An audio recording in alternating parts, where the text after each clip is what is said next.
Hello, BookTube. Who's up for some mail? Especially since we didn't have any mail yesterday. Yesterday was a federal holiday, so there was nothing. So I have a tub here that was once again dropped off by a Ninja mail carrier, so I wasn't able to get them and show them the steadily growing pile of empties that I have. That I don't want those empties, but I will sooner or later. I will be in the right time in the right place, and I'll get rid of the stack that's growing in the foyer. But in the meantime, we can go through this is actually the first mail haul of the week. So we'll get it done in our typical, I'm thinking 10 minutes. Ought to be good enough. So let's see the first one we have here. Are you ready, Bean? Are you ready for some destruction? Oh, come on. Get that. There you go.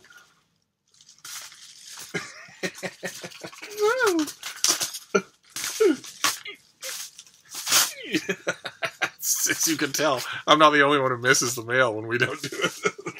All right, what do we got here? Okay, this is from the brainy folks at Graywolf Press. I did not request it, don't know anything about it. It comes out in April, and it's a work in translation. Been getting a lot of interesting work in translation this year so far. This is The House of the Pain of Others by Julian Erbert. Translated from the Spanish by Cristina McSweeney. The House of the Pain of Others. What is this? Who is Julian Herbert? He was born in Acapulco in 1971. Good Lord. Good Lord. He is a writer, musician, and teacher, and is the author of several poetry collections, a novel, a short story collection, and a book of reportage. And he lives in Saltillo, Mexico. And what is this? A Chronicle of a Small Genocide is the subtitle. Maybe this is the book of reportage.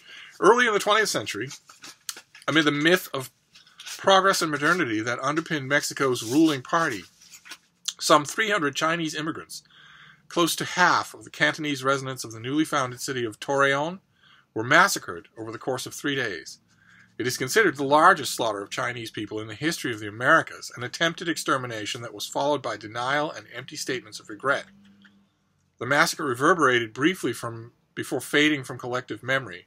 More than a century later, the facts continue to be elusive, mistaken, and repressed.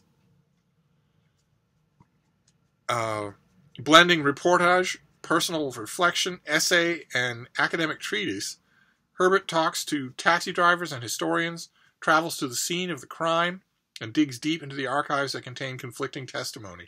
Looping, digressive, and cinematic, this chronicle vividly portrays the historical context as well as the lives of the perpetrators and victims of the small genocide. So this is a work of nonfiction. No idea where it stands in the author's oeuvre, but I have time to find out because it doesn't come out until April. So what an odd way to start a mail haul.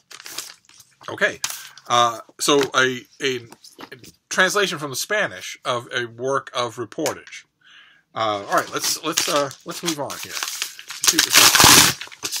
Oh, well, how do you like that? Oh, what's so well?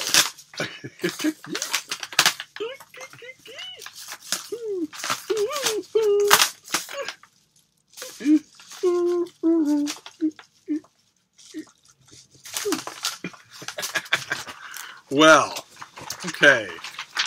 Here's the thing I've been waiting for. Actually, I had given up on it. I ordered a book online. Never a good idea. But I didn't have it, and it was relatively inexpensive, so I knew I wanted it, so I grabbed it, and it had a projected arrival date, and that arrival date came and went, and that was a long time ago. So I'm afraid whoever this shipper is, I'm going to get one of those Amazon notices saying, "Can you rate your transaction?" I'm afraid they're going to take it on the teeth because they were very late in their shipment arrival, but it finally did come. This is a Marvel Masterworks volume of Thor. This is volume number 11, reprinting issues 195 to 205. Written by Jerry Conway and drawn by John Buscema, with, I think, if I remember correctly, lots and lots of inks by Vince Colletta, who was one of the great inkers for Jack Kirby when he was on Thor. I have all of these issues. Here are those are the covers of the issues. I have all of these issues, and I also, once upon a time, had a black and white reprint volume. Marvel does a series. I don't know if they do it anymore. They used to do a series called Essential, which was cheaper paper. It was black and white. You didn't get the great coloring job of these 1970s comics. And you got a huge number of issues for a relatively small price. And I got the Thor volume that had these. And I think I wrote about it. If I did, I will leave a link down below. But I almost immediately, with those Marvel Essential volumes, I was so hungry to see a lot of these great old issues that I love so much reprinted that I gobbled up a lot of those Essential volumes, and I ended up invariably being disappointed because the coloring is so good in these issues that it's worth having. So, oh, fantastic! Oh, this is going to be such a joy to read. All right, this is this is just a run on Thor. It includes an attack on Asgard. It includes the malevolent Mangog, who has the strength of a billion beings and never stops telling you that. It includes the death of Odin, one of the many deaths of Odin. These issues, I was buying them on the newsstand when they were coming out, and I was loving them. And it's great to have a volume like this. That's fantastic. I have Marvel Masterwork volumes for Thor for a great many of these issues. Thor was always my favorite Marvel character, and also, fortunately, because of that, had some fantastic eras in his comic. Just fantastic. Lee and Kirby did a long stretch of Thor that was just the best Marvel comic that was coming out. Heresy, I know, because the Avengers and the Fantastic Four were also really strong at the time, and so was Spider-Man with Stan Lee and John Romita Sr. But I liked Thor more than any of them when they were coming out back in the late 60s. And there have been dull spots. There have been spots where Thor was just obviously not a high priority for Marvel Comics. But there were other times where I just loved what was being done. And this is one of those arcs. So I'm glad it's finally showed up. I had given up. On it. Okay, great. All right, let's move on here. Now, Bean, you can't have this one, because this is one of those asbestos-filled things.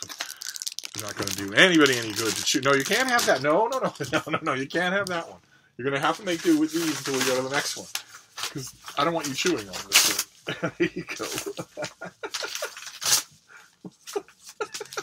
All right, what is this next one?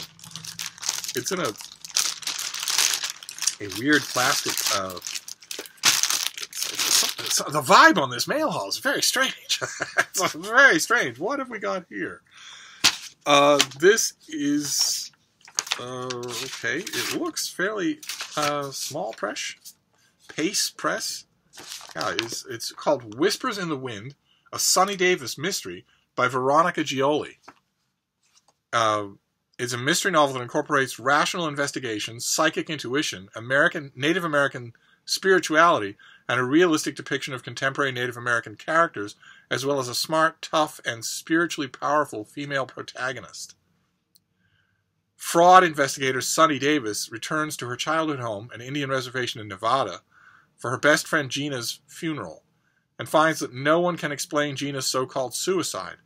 When Sonny receives a psychic vision of Gina's brutal death and senses that Gina's spirit is contacting her, she becomes determined to find out the truth. Okay. All right, it's got an uphill battle to please me. I remember we're coming up hard on March Mystery Madness. The whole month of March, we're going to be... large chunks of BookTube are going to be devoted to a love of murder mystery series and murder mystery novels. And I remember last year, I did some March Mystery Madness videos on the basic tenets of murder mysteries as a genre. And I quoted some of the grand old poobahs who wrote out rules for the mystery genre. Of course, you can't write rules for such a thing, but it was really thought-provoking stuff. And it made you wonder, you read those classic essays by people like C.K. Chesterton or Raymond Chandler or whatever, and it makes you think about what you actually consider to be the parameters of a mystery story. And one of the things that all of those lists have in common is adapted from a great line by Sherlock Holmes himself: no ghosts need apply. One of the basic rules, one of the basic tenets of the murder mystery genre is that there can't be anything supernatural. Anything supernatural cancels out the whole reason for being of the genre, which is for someone, or many someones, to pit their rationality against an apparent mystery and figure it out. So in a case like this, where Sunny Davis returns to her Indian reservation in Nevada and gets psychic visions of Gina's brutal death and senses that Gina's spirit is trying to contact her, why wouldn't Sunny just sit down in a quiet room and get Gina to tell her everything? And where's the mystery if that happens? And if you say, well, that's not how it works, well, how do you know? There's no such thing as spirituality. There's no such thing as a spiritual realm. There's no such thing as ghosts. There's no such thing as a survival of any kind past physical death. So the minute you say there is, you're making up the rules as you go along. So why can't you just say that the dead woman's spirit can tell the investigator everything she needs to know? In which case, there's no novel. Certainly no mystery. So, and I confess, I have almost never read a murder mystery that included a supernatural element that worked for me at all. I just, maybe it's just a hang-up of mine, but I just could not get past that. But, you know, that all of a sudden the author is right here in the room with me saying, well, no.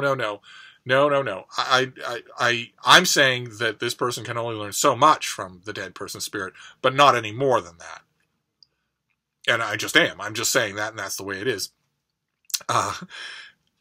9 times out of 10, that doesn't work for me. 9 times out of 10, I read that and I think, well, okay, well, you might as well say that bullets don't kill people in your mystery novels. They do in other mystery novels, but not in yours. Sometimes, it works. There's the Inspector Ricciardini novels are a perfect example. The first one is I Will Have Vengeance. And they are a series of novels set in World War II era Italy, in which the chief inspector can see dead people caught forever in the infinite loop of their last moment alive. They can't speak with him. They don't know he's there. They don't know he's seeing them. And no one else sees them. And they can't elaborate. So for instance, in those novels, I'll leave a link down below. I've reviewed a couple of them. They are terrific. In those novels, if the inspector is walking down the street and he sees a little boy run up to him with a caved-in chest and a crushed head, the little boy will be saying over and over again, "Mommy, can I go outside and play?" Now, it doesn't take the inspector any effort of intuition to know what happened. That's the last thing this boy is saying because he went outside to play and was hit by a truck. But it turns out to give him an incredible edge in murder mysteries sometimes.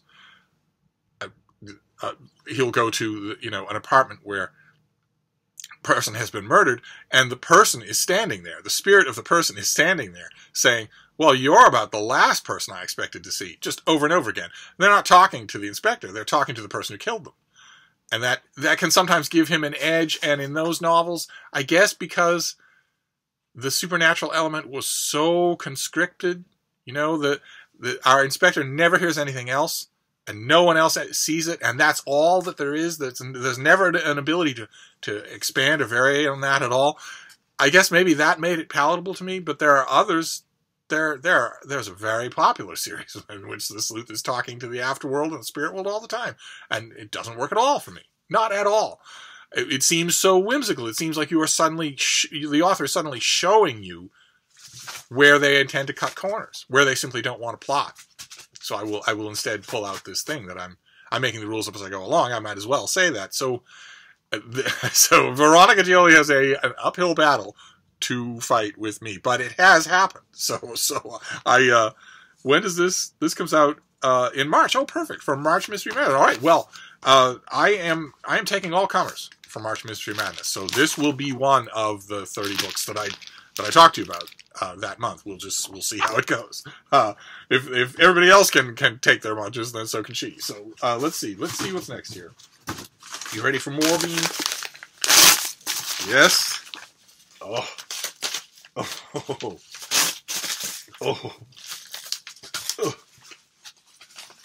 She keeps agitating. Every once in a while, all day, she's been agitating to go outside, and I always tell her, you're agitating to go outside, but because you have forgotten, with your tiny little dog brain, you have forgotten. The minute we get outside, you're going to realize that it's really cold, and you're not going to want to be out there anymore. There's no telling children. There's no telling children that. It's just, we'll go out again when this video's over, if this video ever ends. So, what have we got here? Okay, this next one is from Soho Press. It's by Binny Kirschenbaum, and it is called Rabbits for Food. It's a very famous illustration of a rabbit. Very famous. I have seen it in person by one of my favorite artists. I wonder if it's actually. I wonder if Dürer is even credited anywhere on this thing. Probably the finished copy might do it. Interior design by Janine Agro at Soho Press. No mention whatsoever of the external design and no credit. Okay, well, we'll see. We'll see if it gets the credit in the dust jacket. But even though this is by Soho Press, I don't think this is a murder mystery. We'll see. Let's take a look. This comes out in May in hardcover. And the pub sheet is absolutely insistent that the author's name is actually Binny. Okay. And Rabbits for Food is her first novel in 10 years. Wow. Okay. What can you tell me about it, though? Are you going to tell me about it? Okay. It's New Year's Eve, the holiday for mandatory fun and paper hats. While dining out with her husband and friends, Kirschenbaum's protagonist, an acerbic, mordantly witty, and clinically depressed writer, fully unravels. Her her breakdown lands her in the psych ward of a prestigious New York hospital, where she refuses all recommended treatment.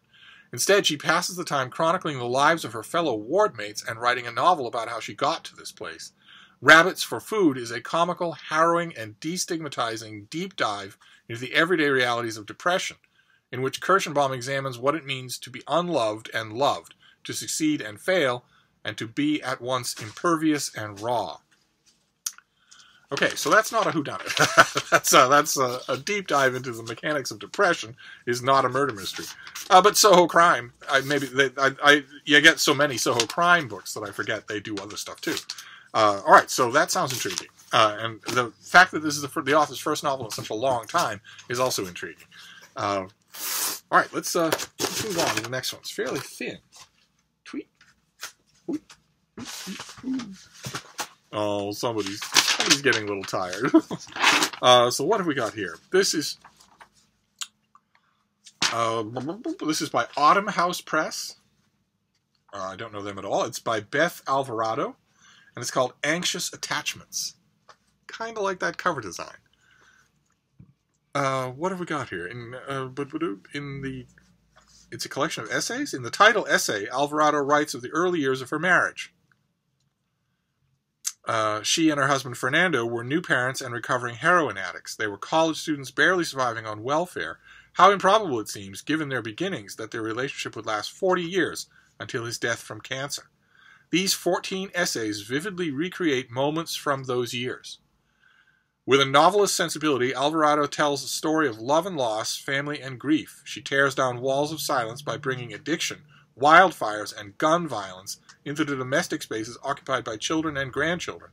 The danger feels real. Okay, very interesting. She is the author of Anthropologies, a family memoir, and Not a Matter of Love and Other Stories. She lived in the Sonoran borderlands for much of her life and now resides in Oregon. Okay. Okay, fantastic. A collection of domestic essays. All right. So this comes out in March. Boy, oh boy, my March is just socked with books.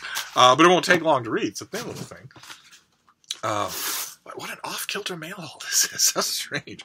All right, let's move on. Let's see what we have next here. Also a very thin thing. Hey, club sheet now. Okay, I don't know this either. Wow, what a strange mail haul this is. Okay, this comes out in April. It's by Dana Grigoresia, translated by Alta Price, and it's An Instinctive Feeling of Innocence. Tiny little thing. All these things, none of these things together will take me more than 2 hours to read. Victoria has just recently moved from Zurich back to her hometown of Bucharest when the bank where she's working is robbed. Put on leave so that she can process the trauma of the robbery, Victoria strolls around town. Each street triggers sudden visions as memories of her childhood under the Ceausescu regime begin to mix with the radically changed city and the strange world in which she now finds herself. As the walls of reality begin to crumble, Victoria and her former self cross paths with the bank robber and a rich cast of characters weaving a vivid portrait of Romania and one woman's self-discovery. So this is the author's second novel. She is a Swiss-Romanian essayist, novelist, and children's book author, and her first book was Baba Rada, which won the Swiss Literary Pearl. Okay. All right, so then this is, it doesn't actually tell me specifically, but I'm assuming this is translated from the Romanian. Wow, what a weird mail haul this is. Okay, so this comes out in April. It's an hour's reading, so I will certainly get to it. And then we'll do this last thing here. I don't know what it's going to be. Candy, maybe. But we'll do this, and then we'll be done. All right, so this is individually bubble wrapped. What is this? Oh, come on. Okay. All right. Oh, all right. This is from the University of Texas Press, and it is old, but it's not as old as the things they've been sending me. It came out in early January. Okay, so what is this? Again, I don't know anything about it. This is also a work in translation. This is the highest number of works in translation of any mail haul we've had in years. This is The Enlightened Army by David Toscana, translated by David William Foster. The Enlightened Army. Also tiny. What is this? Ignacio Matus is a public school history teacher in Monterrey, Mexico, who gets fired because of his patriotic rantings about Mexico's repeated humiliations by the United States. Not only did Mexico's northern neighbors steal a large swath of the country in the Mexican-American War, according to Matus, it also denied him Olympic glory. Excluded from the 1924 Olympics, Matus ran his own parallel marathon and beat the time of the American who officially won the bronze medal. After spending decades attempting to vindicate his supposed triumph and claim the medal, an even bigger vindication beckons. He will reconquer Texas from Mexico. Recruiting an army of enlightened ones, Matus sets off on a quest as worthy of Don Quixote as it is doomed. And the author is one of Latin America's leading contemporary writers. His books have won several awards, including the Casa de las Americas for The Enlightened Army. This book has already won awards. The novel's treatment of the troubled relations between Mexico and the United States makes it a highly topical at a time when immigration and border walls capture the headlines. Okay. He's written several novels, 3 of which have been translated into English. And he's won a bunch of awards. And this came out in early January, so I'd have to get on it right away from the folks at the University of Texas Press. But those of you who are in Mexico, is this author the toast of the town? Is he a big deal? I'd be curious now. I don't think I know his name. I don't recognize the other titles that were translated into English. Okay, so this came out in early January in paperback, just like this. So that I don't even know what to say. That was our mail haul. All these weird books, these books that I didn't know were coming, that I didn't request, and that aren't anywhere near my areas of comfort. That's actually probably good for me. So we have our first work in translation, The Enlightened Army by David Toscana. Then we have our second work in translation. This is An Instinctive Feeling of Innocence by Dana Grigoreckia. Then we have our third work in translation. Wasn't this in translation? Oh, no, maybe not. No, this one is from Autumn House Press, but it is not translated. This is by Beth Alvarado, and it is Anxious Attachments, a thin work of essays. So right there, you're looking at no more than 2 hours of reading, and we're halfway through the mail haul. Then Rabbits for Food by Binnie Kirschenbaum. A return to fiction after a long time away. Whispers in the Wind, a Sonny Davis murder mystery novel by Veronica Gioli. So set in an American Indian reservation in Nevada. That's interesting. And featuring a supernatural element. We'll have to see how the author manages that. Then our third work in translation, The House of the Pain of Others, a work of nonfiction about a massacre of Chinese workers, wasn't it? Chinese immigrants, 300 Chinese immigrants. Of course, I'm not going to wade into politically sensitive territory and point out that that is in no way a genocide. That isn't even, and we're not talking about numbers or severity. We're talking about the definition of the word genocide. That is just a mass murder. But that's okay. I still can't wait to read it. And the last thing is this. Mighty Marvel Masterworks, Volume 11. Mighty Thor, Volume 11. I didn't think I would ever see it. That's why I'm surprised. But it only adds to the weirdness of this mail haul. That is just a downright weird mail haul. All the stuff, all the major release books that I'm panting after that are coming out in April and May, and I get a mail haul like this. That's very strange. Who knows, though? The likelihood is that probably some of the things in here will end up being favorites. Especially, even though I didn't see them coming. So there you go. That is our mail haul for today. And I don't think there's any more mail coming, and I don't think I have anything else. I don't have any other bees in my bonnet, so there might not be any other videos today. I will let you know. The first time I have a stray thought, I'll turn on the camera and you'll be the first to know. But in the meantime, I'm going to take the bean outside so that she can say, boy, it's cold out here. Take me back inside. Thank you, BookTube.